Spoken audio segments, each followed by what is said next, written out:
afternoon. As you know, I'm Travis Smydock, and I'm the chair. I want to thank you for the invitation for the circuit court appointment.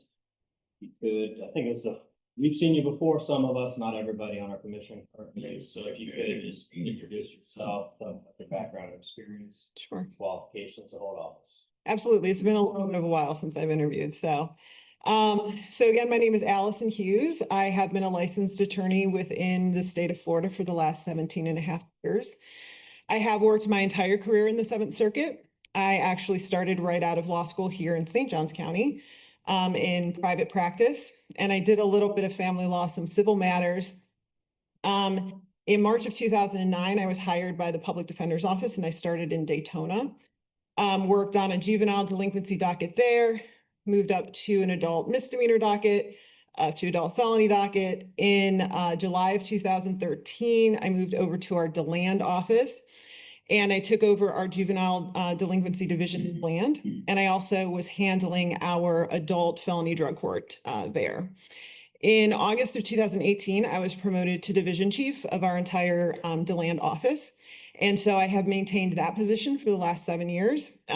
During that time, I have also always maintained a docket. So I've had my juvenile docket for the last 12 years. And so I currently supervise 10 trial attorneys, 2 appellate attorneys, our 2 Daytona juvenile attorneys, and our 4 legal assistants. I'm not a native Floridian. I was born and raised in Cleveland, Ohio, but I have lived in Florida for the last 21 years, and specifically in the Seventh Circuit for the last 17 and a half years. I think that my career with the Public Defender's Office has given me the opportunity to build on some skills that I think would translate well onto the bench, specifically the ability to communicate effectively with people who are both attorneys and also people who are non-attorneys. And in some circumstances, in my case, teenagers. But it's also given me the opportunity to kind of hone my leadership skills as a supervisor, including the ability to mediate, to de-escalate, and to make a decision and relay that decision both respectfully and authoritatively. So thank you for the opportunity to interview, and I welcome any questions that you have. Sure. As circuit court judge, you could be put in a position where you're ruling on death penalty cases. Would you be able to sit on those cases? Yes.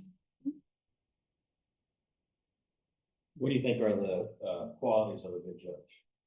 So I think that what is often brought up when answering that question is your demeanor, your patience, and I do think that those things are very important.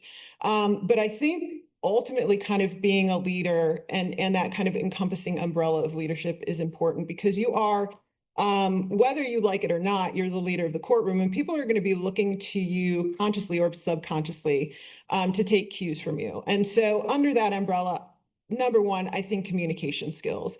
You have to be able to effectively talk to people, especially people who are not knowledgeable in the law, and explain to them what has just happened in their case. And to be able to de-escalate. Quite frankly, if you can't communicate or de-escalate, a lot of times judges sometimes fall back on kind of, just listen to me because I'm more important than you. That doesn't, not only is that not appropriate, but it's not effective. You can't force people into respecting you. And so to be able to, I think obviously those things, patience, demeanor are all very important, but I think communication is really important, and the ability to de-escalate.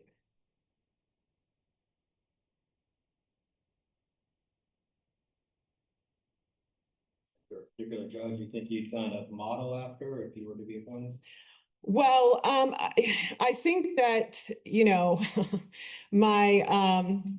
my judicial heart belongs to Judge David Foxman. I was in front of him for 2 years. It was a long time ago, but he really, he comes into a courtroom. He's never overly loud. He's never disrespectful, but people automatically listen to him and respect him because he shows respect. He's in no way a pushover. He's very knowledgeable in what he's doing. And his courtroom always ran very smoothly. I will say, as far as a new judge, on the juvenile delinquency docket, we have, say, over the last 10 years, it's kind of been the trend where newly appointed judges oftentimes are put on a juvenile docket. And so I have worked in front of a lot of newly appointed judges who did not practice juvenile delinquency in their practice.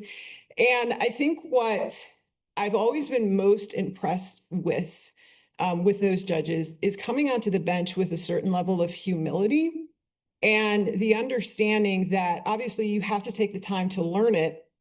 But in the early days, it's more important for you to make a right legal decision than necessarily project this kind of aura of, I'm coming on this bench and I know everything. And to be able to take a 15-minute break to go do your own research or consult with a colleague, or to say, okay, I've heard all your arguments, I'll get you an order tomorrow. Not to say you need to back up your docket, but I've always been really impressed with the judges who are newly appointed come in with a certain level of humility, understanding that, quite frankly, the attorneys they're practicing in front of probably have been doing this for decades and they're kind of just learning.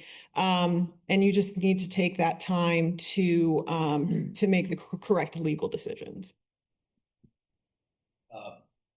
This may not be a dependency or juvenile seat ultimately. It could be family law or something totally else. How would you get up to speed with that? You, a criminal. Right. So pretty much any criminal across the board, I be good with right off the bat. I don't practice on a felony docket, but I supervise our felony attorneys. I'm active, within those cases. Same with our misdemeanor attorneys. On a family law docket or a civil docket, certainly I would have to take the time to study. For me, I learn best by observing, so I would go and shadow the other judges.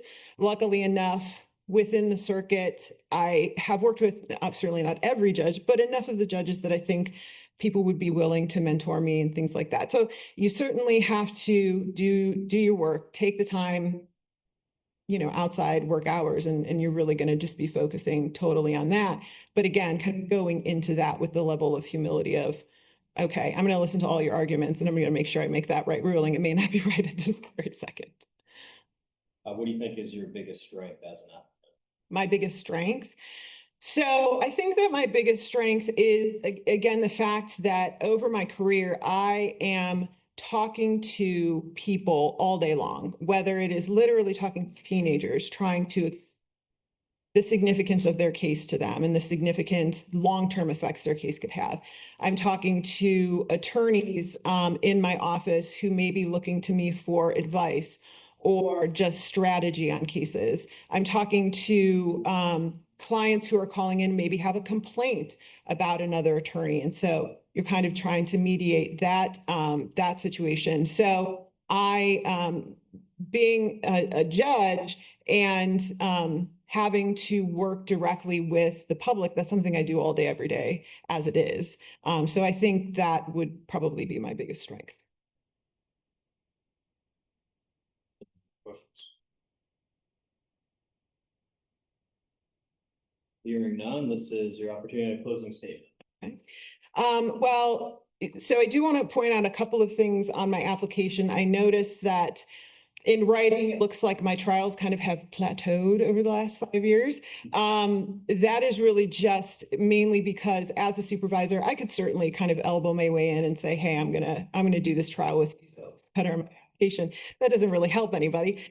So instead of doing that, I still am involved in trials, just instead of being in the courtroom necessarily cross-examining the witness, I'm in the courtroom in the audience, so that when the attorneys get a break, they can come back and consult me if they have any questions, or at the end, be allowed to provide them feedback. Also, I think I mentioned in my application that, again, my writing samples are pretty old. The last 12 years, I've been handling a docket that is not public record. It's all confidential. So I did just kind of want to point that out in terms of my application. But otherwise, I am just asking you to take my application seriously, and thank you for this opportunity. Thank you.